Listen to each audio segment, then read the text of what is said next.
Salam sejahtera dan salam Malaysia Madani saya ucapkan kepada penonton dan panel-panel kita pada hari ini. Okey, bersama saya pada hari ini iaitu forum perdana kita. Panel pertama ialah Cik Nurhayani binti Faizal dan panel yang kedua ialah Encik Mr. Roy Beronsili, wakil daripada Institut Pendidikan Guru Kampus Tun Abdul Razak. Baiklah, untuk pengetahuan semua, usaha pembentukan negara Malaysia telah mengalami banyak peristiwa dan beberapa era selepas berlakunya Perang Dunia Kedua pada tahun 1939 sehingga 1945. Untuk pengetahuan semua, era-era tersebut termasuklah yang pertama era konflik pada tahun 1945 sehingga 1960, era tegang tetapi stabil pada tahun 1961 dan sehingga 1970, dan yang terakhir ialah era sosial kesepaduan pada tahun 1971 sehingga kini. Baiklah, hari ini kita akan membincangkan secara lebih mendalam tentang era tegang tetapi stabil pada tahun 1961 sehingga 1970. Jadi panel kita pada hari ini ada bolehkah terangkan sedikit tentang era tegang tetapi stabil 1961 hingga 1970 ini. Okey, baiklah. Terima kasih saya ucapkan kepada Cik Moderator kita pada hari ini. Okey, jadi untuk soalan yang pertama, saya akan mengupas dengan lebih lanjut, dengan lebih terperinci dan menyeluruh tentang era yang kedua yang telah dialami di negara kita, Malaysia, yaitu era tegang tapi stabil. Jadi era tegang tetapi stabil ini telah berlaku selama 9 tahun, yaitu daripada tahun 1961 sehinggalah 1970. Jadi era tegang tetapi stabil ini telah berlaku apabila pembentukan Malaysia pada tahun 1963 yang merangkumi 20 perkara dengan Sabah dan perjanjian 18 perkara dengan Sarawak. Okey, baiklah. Okey. Perjanjian politik ini telah ditandai oleh keadaan yang pada keadaan tersebut ekonomi dan juga politik sosial negara berada dalam keadaan yang tegang, tetapi boleh dikatakan stabil kerana tidak mempunyai tidak setegang tidak setegang era konflik. Okey. Terus Okey, jadi pada awal tahun 1960-an, Malaysia menghadapi beberapa tantangan politik dan sosial. Salah satu isu utama adalah konflik antara pemerintah Malaysia dan gerakan komunis yang aktif pada waktu itu. Pada waktu itu pemerintah Malaysia melancarkan operasi bersenjata untuk melawan gerakan komunis yang dikenal sebagai Darurat Malaya yang berlangsung pada tahun 1948 hingga 60. Jadi meskipun operasi ini telah berhasil mengurangkan ancaman komunis, ancaman keamanan masih ada selama era tersebut. Okay. Jadi pada era ini juga, ketegangan etnik yang timbul dari kebajikan politik pemerintah, terutama kebajikan ekonomi baru yang diperkenalkan pada tahun 1970 untuk memperbaiki ketimpangan ataupun kecacatan ekonomi antara masyarakat Melayu dan juga yang bukan Melayu seperti Cina, India, masyarakat Melayu lah. Kebijakan ini telah memicu perasaan ketidakpuasan hati dan persaingan di antara kelompok etnik di Malaysia ketika itulah. Jadi di tengah ketegangan politik dan sosial pada waktu itu, Malaysia telah berhasil menjaga keseimbangan ataupun kestabilitas politik dan ekonomi yang relatif. Jadi pemerintah yang kuat dan efektif di bawah kepimpinan Perdana Menteri yang pertama yaitu Tun Abdul Rahman, yang kemudiannya telah diganti oleh Perdana Menteri yang kedua yaitu Tun Abdul Razak, telah memainkan peranan yang penting untuk memelihara keharmonian dari segi politik, kestabilan ekonomi dan juga keharmonian sosial di Malaysia pada waktu itu. Jadi langkah-langkah seperti pembentukan kuasa baru politik telah membantu Malaysia untuk memelihara kestabilan politik di negara. Oke, langkah. Oke, terusnya pada akhir era ini, pada tahun 1969, terjadi kerusuhan kaum yang mengguncangkan Malaysia. Oke, kerusuhan ini telah dipicu oleh ketegangan etnik dan politik dan konflik politik yang meningkat. Kejadian ini mengakibatkan perubahan yang signifikan berlaku dalam politik dan kebijakan di Malaysia, termasuk pengenalan kebijakan Bumi Putra dan reformasi politik. Oke, secara keseluruhannya era tegang tetapi stabil yang berlangsung selama 9 tahun ini di Malaysia adalah satu situasi di mana negara menghadapi tentangan politik dan sosial yang sangat serius, namun berhasil menjaga kestabilan di dalam sebuah negara dan mengambil langkah-langkah untuk mengatasi ketegangan tersebut. Era ini memiliki kesan dan juga impak yang mendalam serta jangka masa yang panjang terhadap perkembangan politik dan sosial di Malaysia. Baik, begitu terperinci penerangan daripada Encik Mr. Roy yang berkaitan dengan ancaman yang dihadapi oleh negara dan terhadap untuk mengekalkan dalam usaha mengekalkan keharmonian dari segi politik dan sosial di negara. Jadi, Cik Nur Hayani bolehkah terangkan atau nyatakan peristiwa-peristiwa yang berlaku sepanjang era tersebut? Okey, baiklah, terima kasih saya ucapkan kepada Cik moderator kita pada hari ini di atas kesudian menjemput kami untuk memberi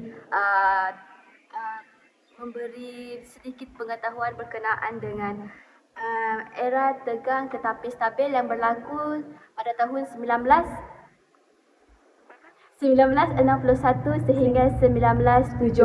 Okey.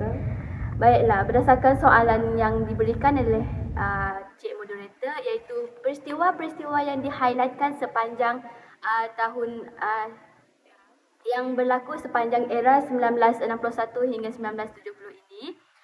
Antara peristiwa yang berlaku ialah pembentukan Malaysia yang berlaku pada 16 September 1963, di mana Malaysia mula dibentuk sebagai sebuah negara dengan perjanjian antara Kerajaan Persekutuan dengan Sabah dan Sarawak.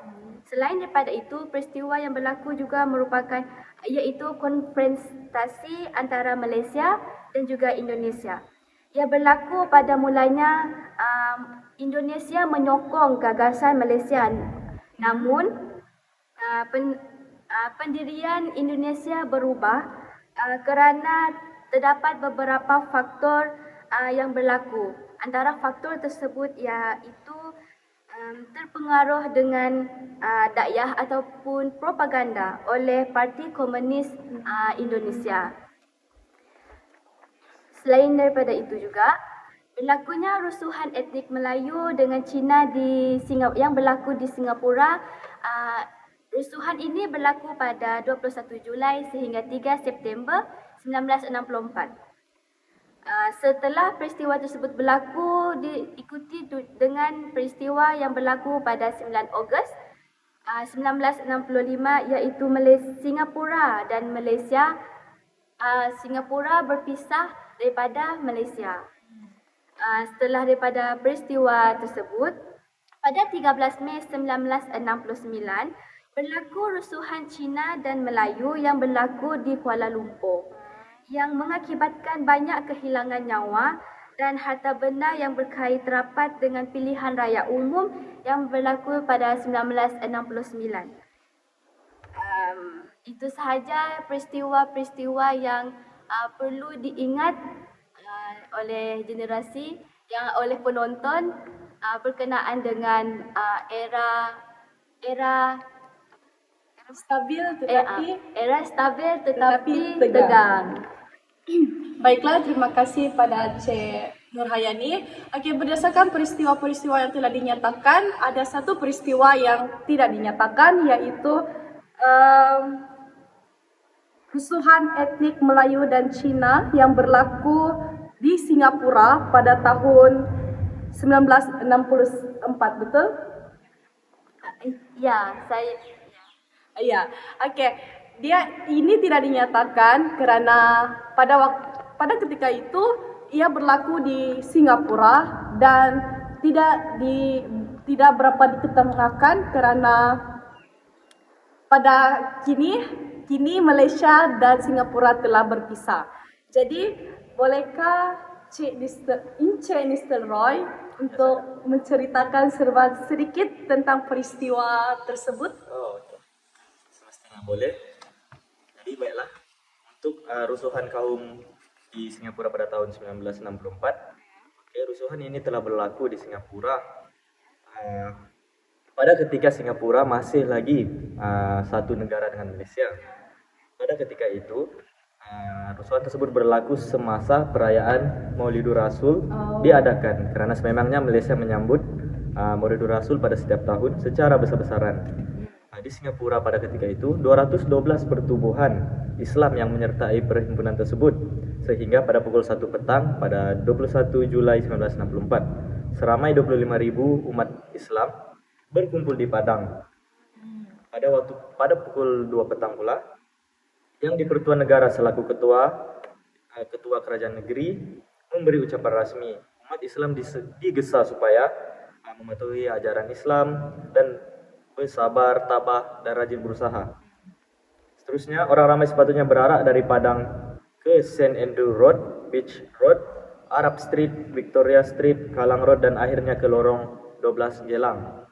Namun, ketika perarakan itu dilangsungkan di kawasan Kallang, seseorang telah membaling botol ke arah perarakan tersebut. Hal ini telah menyebabkan suasana bertukar menjadi tegang apabila seorang polis FRU meminta mereka untuk yang berarak supaya menggunakan laluan berdekatan dengan kawasan kerja petrol Kallang sekitar pukul 5 petang. Ia telah diserang. Dalam sekelip mata, suasana menjadi kacau bilau. Dalam pukul 6 petang, perbuatan jenayah membakar bangunan-bangunan berlaku di kawasan Geylang di antara Kallang dan Geylang Serai, dan kereta-kereta telah diterbalikan.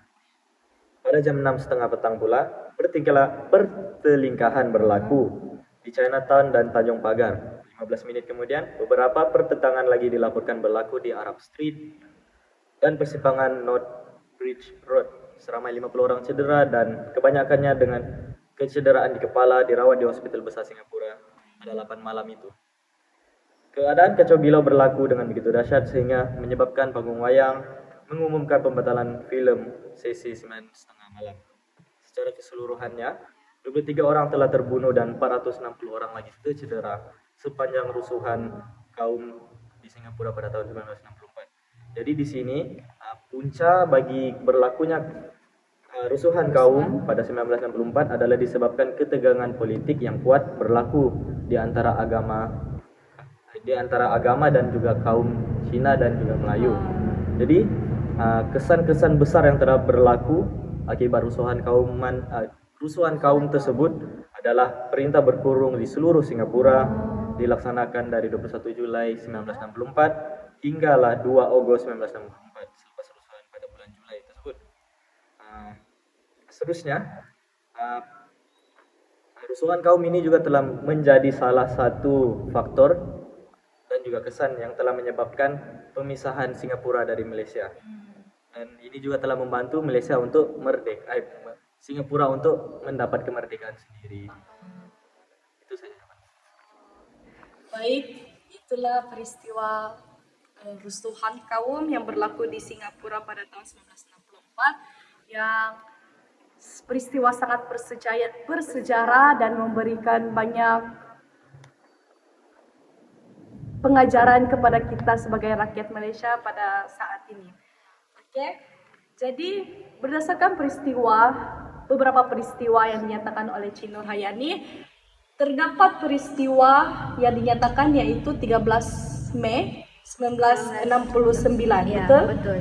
Jadi, adakah peristiwa ini sama dengan peristiwa yang diceritakan oleh Encik Mr. Roy sebentar tadi? Okey. Saya akan menjawab soalan yang dikemukakan oleh Cik Moderator.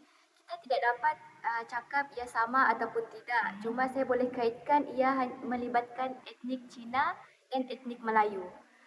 Namun rusuhan ini berlaku kepada etnik Cina dan Melayu yang berlaku di Kuala Lumpur, di mana rusuhan ini mengakibatkan kehilangan nyawa dan harta benda yang terlibat dalam situasi tersebut yang berkait rapat ketika pilihan raya umum 1969. Setelah itu, selepas kemuncak masalah perpaduan di Malaysia iaitu terjadi 13 Mei, berbagai usaha yang telah ditubuhkan untuk kesepaduan sosial dilakukan. Antara konsep ataupun usaha untuk kesepaduan tersebut ialah Majlis Perundingan Rakyat, Jabatan Perpaduan Negara, Rukun Negara dan Dasar Ekonomi baru telah ditubuhkan sebagai salah satu langkah untuk mengatasi masalah kesepaduan tersebut. Itu sahaja jawapan saya. Semoga mendapat manfaat. Baiklah, itu merupakan cerita atau serba sedikit tentang rusuhan etnik yang berlaku di Kuala Lumpur. Jadi untuk kesimpulannya, terdapat melalui peristiwa-peristiwa yang kita telah bincangkan, terdapat banyak peristiwa atau kesedaran yang kita boleh teladani melalui peristiwa-peristiwa tersebut. Jadi peristiwa tersebut telah menggesa kerajaan pada ketika itu untuk usaha-usaha untuk mengadakan usaha-usaha dalam pembentukan Malaysia. Antaranya ialah dengan mengaplikasikan prinsip tolak ansur sejak tahun 1947 dan walaupun mengalami atau menghadapi konfrontasi daripada negara Indonesia sendiri dan rusuhan-rusuhan etnik yang berlaku yang diterangkan telah membuka kesedaran atau memberi kesedaran kepada pihak kerajaan untuk mengadakan langkah-langkah berwaspada untuk kesepaduan rakyat dengan lebih bersepadu. Baiklah, untuk keamanan dan kesejahteraan Malaysia itu sendiri. Okey. Baiklah, itu sahaja forum kita pada hari ini. Terima kasih atas kesudian Cik Nurhayani dan Encik Mr. Roy pada hari ini. Terima kasih.